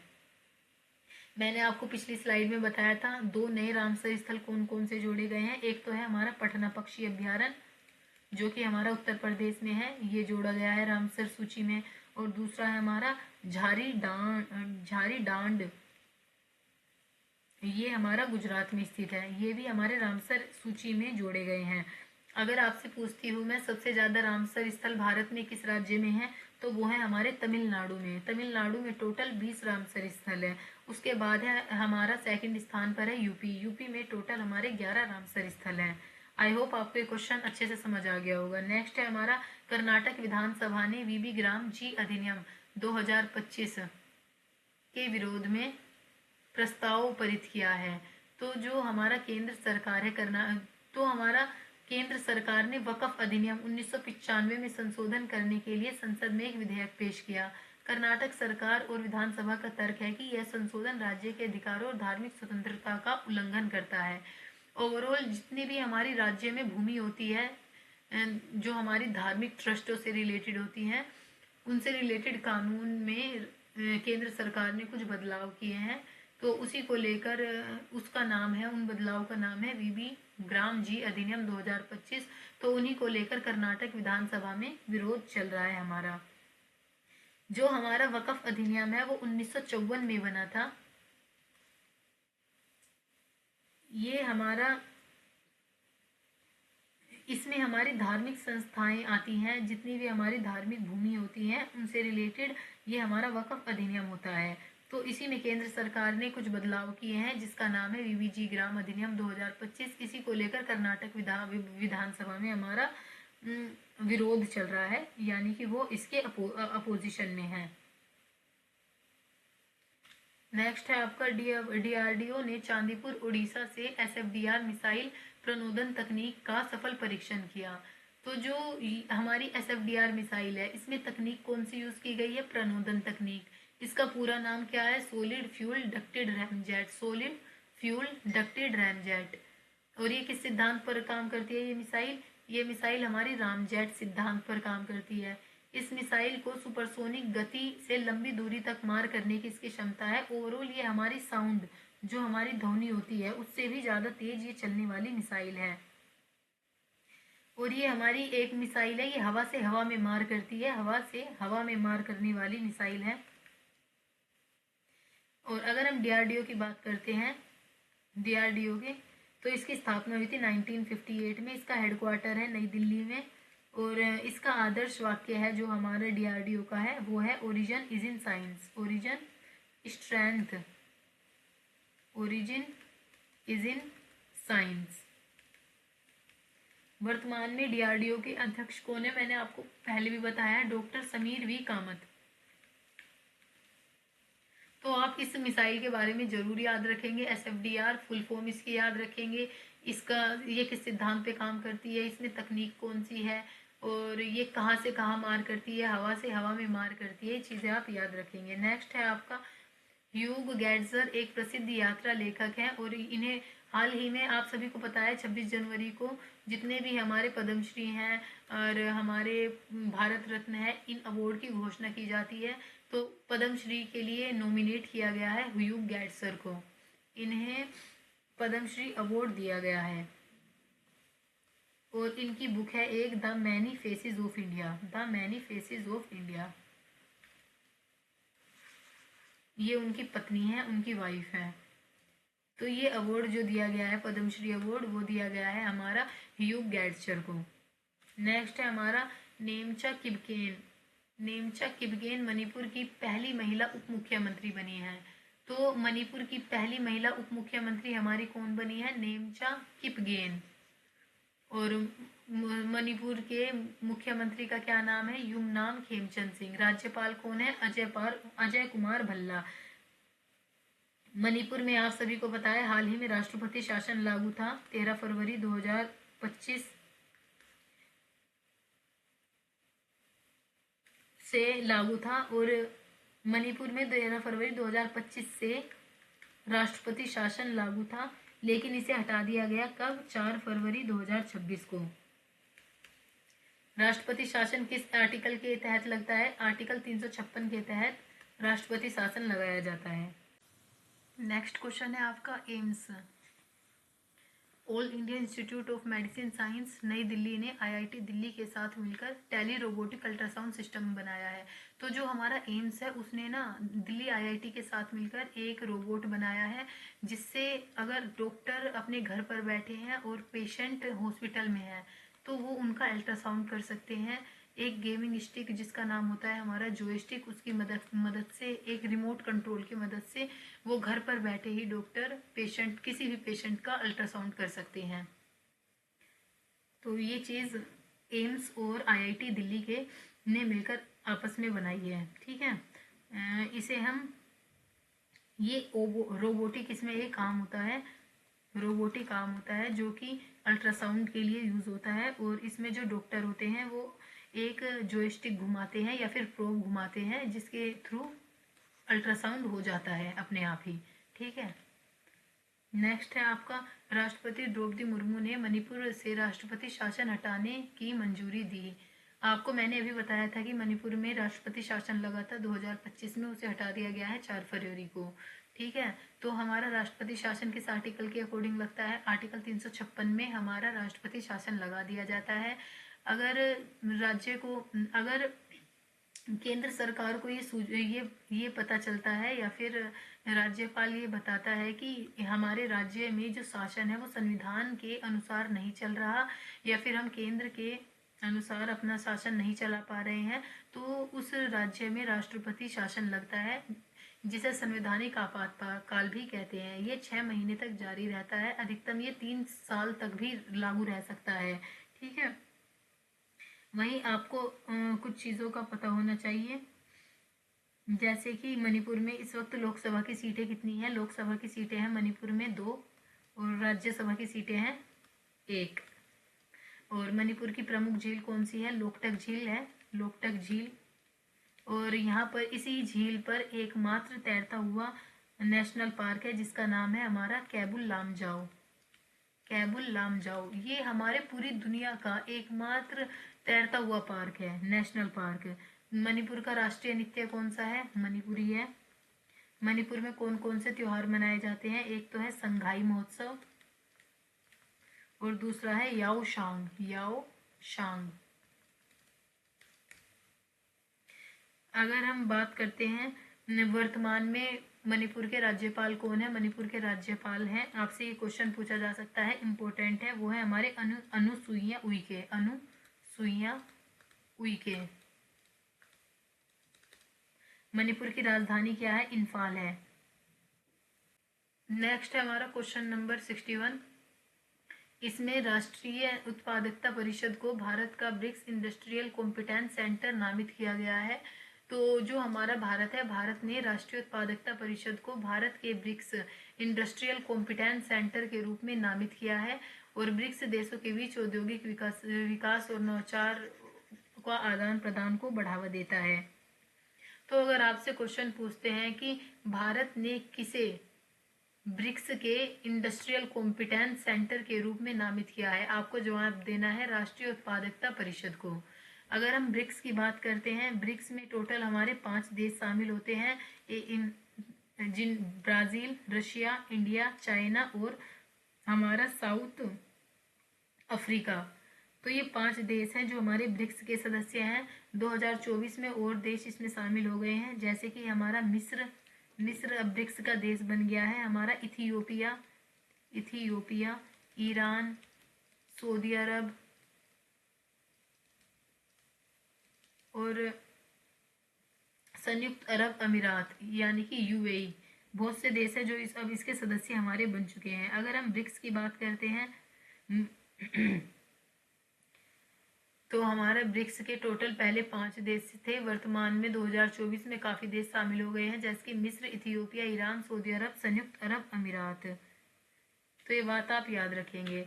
तो अगर आपसे पूछते हैं कि ब्रिक्स के इंडस्ट्रियल कॉम्पिटेंस सेंटर के रूप में किसे नियुक्त किया गया है, तो भारत के राष्ट्रीय उत्पादकता परिषद को इसके लिए नियुक्त किया गया है। नेक्स्ट है आपका देवनी मोरी ने बुद्ध अवशेष श्रीलंका को अंतर्राष्ट्रीय प्रदर्शनी के लिए भेजे गए। तो गुजरात के देवनी मोरी से प्राप्त भगवान बुद्ध के पवित्र अवशेष को श्रीलंका भेजा गया है। तो श्रीलंका और भारत के बीच में संबंध अच्छे करने के लिए भारत ने जो एक बुद्ध के अवशेष हैं जो कि देवनी मोरी में स्थित है, वो श्रीलंका में भेजे जा रहे हैं सांस्कृतिक और धार्मिक संबंधों को मजबूत करने के लिए। नेक्स्ट है आपका लुइस इनासियो लूला दा सिल्वा ब्राजील के राष्ट्रपति बने हैं। आप सभी जानते हैं ये हमारे लूला दा सिल्वा हैं जो कि ब्राजील के फिर से राष्ट्रपति नियुक्त कर दिए गए हैं। इनका पूरा नाम है लुइस इनासियो लूला दा सिल्वा। ये वर्कर पार्टी से हमारे बिलोंग करते हैं। ये ब्राजील के 39 राष्ट्रपति बने हैं। इन्होंने ये इससे पहले भी राष्ट्रपति के रूप में पद पर रहे हैं। लूला दा सिल्वा ये पहले 2003 से 2010 तक भी ब्राजील के राष्ट्रपति रह चुके हैं। और लूला दा सिल्वा 2004 में जब भारत का गणतंत्र दिवस था उसके मुख्य अतिथि के रूप में भी आए थे ये। और इन्हें 2006 में जवाहरलाल नेहरू पुरस्कार भी दिया गया था, जवाहरलाल नेहरू। अगर हम ब्राजील की बात करें, ब्राजील की राजधानी है हमारी ब्रासीलिया। ब्राजील की मुद्रा क्या है? ब्राजील की मुद्रा है हमारा ब्राजीलियाई रियल। और ब्राजील किस महाद्वीप में आता है? ब्राजील हमारा आता है दक्षिण अमेरिका में। नेक्स्ट है हमारा भारत किर्गिस्तान के बीच संयुक्त सैन्य अभ्यास खंजर का 13वां संस्करण हुआ। अगर आपसे पूछते हैं कि खंजर जो सैन्य अभ्यास है वो किन देशों के बीच में होता है, ये हमारा भारत और किर्गिस्तान के बीच में हुआ है। और इस बार ये 13वां एडिशन इस बार भारत और किर्गिस्तान के बीच में हुआ है। ये किस लिए किया जाता है? ताकि जो आतंकवादी गतिविधियां हैं या फिर आतंकवाद है उसे रोका जा सके, इसलिए ये सैन्य अभ्यास भारत और किर्गिस्तान के बीच में होता है। अगर हम बात करते हैं और सैन्य अभ्यास की, आप मुझे बताइए जो हमारा संप्रीति सैन्य अभ्यास है वो किन देशों के बीच में होता है? ये भारत और बांग्लादेश के बीच में होता है। ये भारत और बांग्लादेश का संयुक्त सैन्य अभ्यास है, संयुक्त सैन्य अभ्यास है। मित्र शक्ति किन देशों के बीच में होता है? मित्र शक्ति हमारा होता है भारत और श्रीलंका के बीच। भारत और श्रीलंका का संयुक्त सैन्य अभ्यास है। इसी के बाद हमारा जो हमारा वज्र प्रहार है, व्रज प्रहार सैन्य अभ्यास भारत और अमेरिका का संयुक्त सैन्य अभ्यास है, भारत और अमेरिका का। आप मुझे बताइए जो गरुड़ शक्ति है ये बहुत ज़्यादा फेमस है, ये हमारा किन 2 देशों का संयुक्त सैन्य अभ्यास है? ये भारत और इंडोनेशिया का संयुक्त सैन्य अभ्यास है। सूर्य किरण किन देशों का संयुक्त सैन्य अभ्यास है? सूर्य किरण है हमारा भारत और नेपाल का। भारतीय सेना ने उद्यमपुर जम्मू कश्मीर के बसंतगढ़ वन क्षेत्र में ऑपरेशन किया चलाया। तो जो भारतीय सेना है उसने जम्मू कश्मीर के उधमपुर में एक ऑपरेशन स्टार्ट किया ताकि जो ऊंचे पहाड़ हैं जहाँ पर घने जंगल हमारे पाए जाते हैं, पेड़ पौधे ज़्यादा हैं, वहाँ पर आतंकवादियों की घुसपैठ को रोका जा सके और आतंकवादियों का पता लगाया जा सके। तो अगर आपसे पूछते हैं कि भारतीय सेना ने जम्मू कश्मीर के किस एरिया में अभी ऑपरेशन स्टार्ट किया, वो किया वसंतगढ़ वन क्षेत्र में उधमपुर में। नेक्स्ट है आपका, भारत ने अफगानिस्तान को हराकर 10वीं बार अंडर 19 विश्व कप फाइनल में प्रवेश किया। आपकी जानकारी के लिए मैं बताना चाहती हूँ, भारत ने फाइनल में तो प्रवेश किया ही, भारत ने अब फाइनल जीत भी लिया है। भारत ने अंडर 19 फाइनल जीत लिया है, अंडर 19 फाइनल जीत लिया है। और जो इसका आयोजन करता है वो करता है आईसीसी, इंटरनेशनल क्रिकेट काउंसिल, और ये हर 2 साल में एक बार आयोजित किया जाता है। भारत ने ये हर 2 साल में एक बार आयोजित किया जाता है और भारत ने ये इससे पहले भी जीत रखा है। भारत ने अब तक टोटल 6 बार ये जीत लिया है। भारत ने 2000 में जीता था अंडर 19, 2008 में भी जीता था, 2012 में भी, 2018 में भी, 2022 में भी, और अब 2026 में भी भारत ने अंडर 19 विश्व कप फाइनल जीत लिया है। नेक्स्ट है आपका, Boxam elite international boxing tournament 2026 का आयोजन स्पेन में हो रहा है। तो ये जो है टूर्नामेंट बॉक्सिंग का, ये हमारा स्पेन में आयोजित किया जा रहा है। स्पेन के लानूसिया में आयोजित होगा ये। बीएफआई की फुल फॉर्म बताइए आप मुझे, बॉक्सिंग फेडरेशन ऑफ इंडिया। और आरएससी के बारे में बताइए मुझे। आरएससी एक टर्म है जो कि हमारी बॉक्सिंग में यूज होती है। आरएससी हमारी होती है जब हमारे रेफरी को ऐसा लगता है ना कि मुक्केबाज आगे नहीं लड़ सकता, या फिर उसकी हालत इतनी खराब हो चुकी है कि अब उससे नहीं लड़ाया जाएगा, तो आरएससी किया जाता है, यानी कि मैच को रोक दिया जाता है। नेक्स्ट है आपका, केंद्रीय बजट में 15 पुरातात्विक स्थलों को सांस्कृतिक केंद्र के रूप में विकसित करने का प्रस्ताव है। आप सभी को पता है 1 फरवरी 2026 को हमारी माननीय वित्त मंत्री निर्मला सीतारमन ने बजट पेश किया है, और इस बजट में जो हमारे 15 पुरातात्विक स्थल हैं उन्हें भी सांस्कृतिक केंद्र के रूप में विकसित करने के नाम दिया गया है। इनमें कौन कौन से पुरातात्विक स्थल हैं? नंबर 1 है हमारा राखीगढ़ी। राखीगढ़ी कहाँ पर स्थित है? राखीगढ़ी हरियाणा में स्थित है। इसका भी विकास किया जाएगा। इसे इस तरीके से इसका विकास किया जाएगा कि यहाँ पर ट्रैवलर आ सके, यहाँ पर टूरिज्म को बढ़ावा दिया जा सके। और दूसरा है हमारा हस्तिनापुर। हस्तिनापुर हमारा उत्तर प्रदेश में स्थित है। अगर हस्तिनापुर की बात करें, ये प्राचीन भारत की कुरु की राजधानी थी। कुरु की राजधानी थी हमारी हस्तिनापुर। धोलावीरा जो कि गुजरात में है वो भी इसमें शामिल किया गया है। शिव सागर जो कि असम में है वो भी इसमें शामिल किया गया है।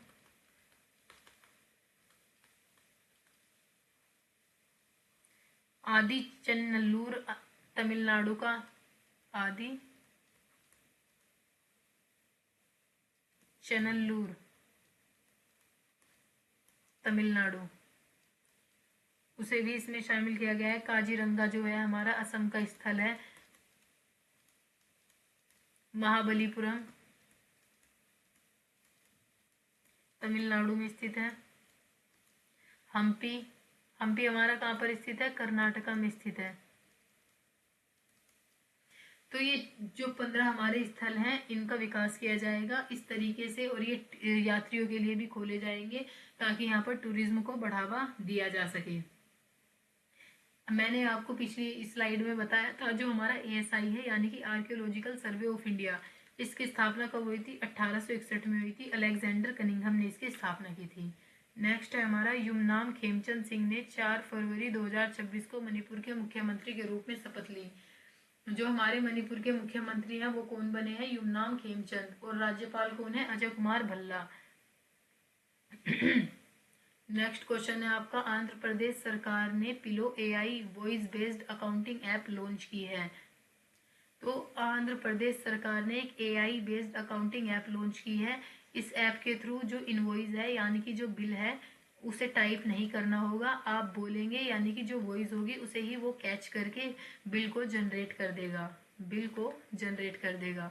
आंध्र प्रदेश के मुख्यमंत्री कौन है? एन चंद्रबाबू नायडू हैं। अमरा और ये जो ऐप है ये कहाँ पर लॉन्च की गई है? अमरावती सचिवालय में। ये किस लिए? ये जो सूक्ष्म लघु और मध्यम उद्योग होते हैं, छोटे व्यापारी और दुकानदारों के लिए ये ऐप लॉन्च की गई है।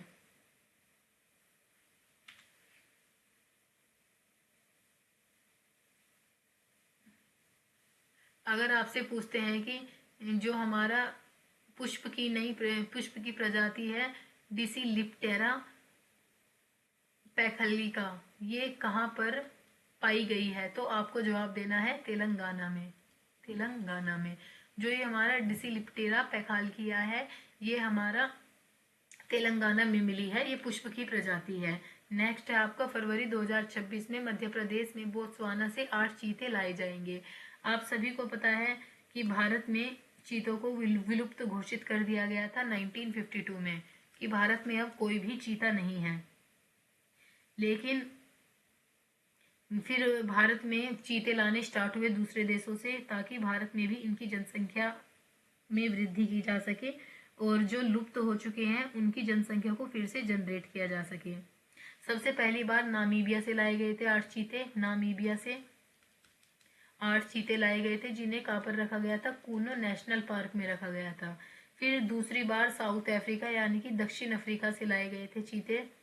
ये 12 चीते लाए गए थे और ये भी कूनो नेशनल पार्क में रखे गए थे। और अब 8 चीते और लाए गए हैं। कहाँ से? बोत्सवाना से, जिनमें 6 वयस्क हैं, 2 शावक है कम उम्र के। और बोत्सवाना अफ्रीका का एक देश है। और इन चीतों को भी मध्य प्रदेश के कूनू नेशनल पार्क में रखा जाएगा। 8 चीते अब दोबारा लाए गए हैं। कहाँ से? बोत्सवाना से। बोत्सवाना से। इन्हें भी कहाँ रखा जाएगा? मध्य प्रदेश के कूनू नेशनल पार्क में। आप मुझे बताइए चीतों का वैज्ञानिक नाम क्या है? चीतों का वैज्ञानिक नाम है हमारा एसिनोनिक्स जुबेटस। एसिनोनिक्स जुबेटस हमारा चीतों का वैज्ञानिक नाम है। नेक्स्ट है हमारा अमित शाह ने भारत के पहले सहकारी ride hailing platform Bharat taxi का उद्घाटन किया है। आप सभी को पता है हमारी बहुत सी राइडिंग ऐप हैं, जैसे कि ओला, उबर, इसी के तरह हमारा रैपिडो वगैरह, ये बहुत सारी हमारी ऐप्स होती हैं जो हम ट्रैवल के लिए या फिर एक जगह से दूसरी जगह जाने के लिए यूज़ करते हैं। इसी तरीके से अब एक भारत टैक्सी ऐप भी आई है। इसी तरीके से अब एक भारत टैक्सी ऐप भी आई है, जिसका यूज़ लोगों की ट्रैवलिंग के लिए किया जाएगा। जो हमारे ये केंद्रीय गृह मंत्री हैं और सहकारिता मंत्री हैं अमित शाह ने इसकी लॉन्च किया है इस ऐप को 5 फरवरी 2026 को। और इसकी सबसे अच्छी बात यह है, जैसे कि जब राइड बहुत ज़्यादा बिजी होती है यानी कि ट्रैफिक बहुत ज़्यादा होता है, तो ये जो ऐप होती हैं ओला, उबर, ये अपने प्राइस बढ़ा देती हैं 25%, 30%। लेकिन इस ऐप पर ऐसा कुछ नहीं होगा, इस पर कोई भी पैसे नहीं बढ़ाए जाएंगे। और इसमें दूसरी अच्छी बात ये भी है, इसमें जो ड्राइवर होगा वही मालिक भी होगा। जो पैसे होंगे और जो भी बेनिफिट होगा वो डायरेक्ट ड्राइवर को ही मिलने वाला है। और इसके तहत बाइक दीदी पहल भी शुरू की गई है। तो ये भारत टैक्सी के साथ बाइक दीदी ऐप है एक, वो भी स्टार्ट की गई है, तो ये चीज़ आप याद रखेंगे। नेक्स्ट है आपका राष्ट्रपति द्रौपदी मुर्मू ने स्थित सिमलीपाल टाइगर रिजर्व का दौरा किया। तो राष्ट्रपति द्रौपदी मुर्मू भारत की एक पहली ऐसी राष्ट्रपति हैं जिसने किसी टाइगर रिजर्व का उद्घाटन किया है, नहीं दौरा किया। रिजर्व है ये, एक तो हमारा सिमलीपाल, ये उड़ीसा के मयूरभंज जिले में स्थित है। और अगर हम इस टाइगर रिजर्व की बात करते हैं, राष्ट्रपति द्रौपदी मुर्मू एक पहली ऐसी भारत की राष्ट्रपति हैं जिन्होंने किसी टाइगर रिजर्व का एक तो दौरा किया है। और जो हमारा टाइगर प्रोजेक्ट है वो कब आया था? प्रोजेक्ट टाइगर हमारा आया था 1973 में।